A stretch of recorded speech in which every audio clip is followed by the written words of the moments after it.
दर्शक बंधु आज सकाल गुरुत्वपूर्ण खबर उपर आसतु नजर पकाइबा 10 वर्ष है कि आपन आधार कार्ड एवं मागणा करंतु अपडेट नुआ दिल्ली आधार कार्ड आज केवल एक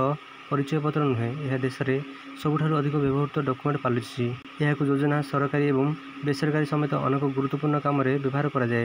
अनेक समय लोक मैंने आधार कार्ड में किसी भूल सूचना प्रवेश करती जहाँ पर अपडेट करने को पड़ता है तेज जो मानकर आधार कार्ड 10 वर्ष अधिक बयस पूर्व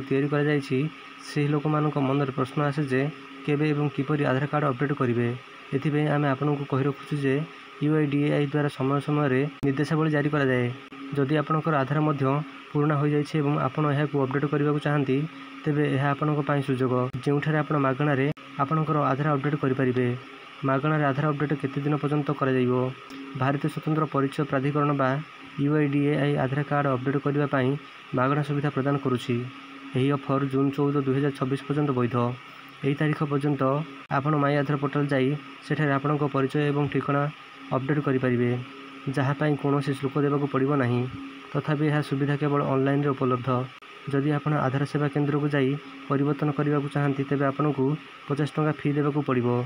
सही समय फिंगरप्रिंट किंबा आई स्कैन भली बायोमेट्रिक डाटा अपडेट पर 100 टंका चार्ज निया आपन को जणाई रखुचु जे यही अपडेट 5 और 15 वर्ष बयसर पाई आवश्यक घर आधार कार्ड किपरि अपडेट करेंगे आधार कार्ड अपडेट करने प्रक्रिया सहज एवं आपण यह घर में पूर्ण करेंगे प्रथम UIDAI सरकारी वेबसाइट myAadhar.uidi.gov को जातु सेठारे डॉक्यूमेंट अपलोड विकल्प चयन करूँ एवं पंजीकृत मोबाइल नंबर दे OTP सहित लॉगिन करूँ जदि सूचना सठिक अच्छी तेज सेठारे आपणकर आधार विवरणी देखा यापर परिचय एवं ठिकाना प्रमाणपत्र बाछंतु एवं सेगुड़िक स्कान कॉपी अपलोड करूँ सबमिट करने पर आपणकर रिक्वेस्ट ग्रहण कर आपण एक 14 अंक विशिष्ट अपडेट रिक्वेस्ट नंबर अर्थात URN पाइबे जहाँ माध्यम आप अपडेट स्टेटस ट्रैक करेंगे।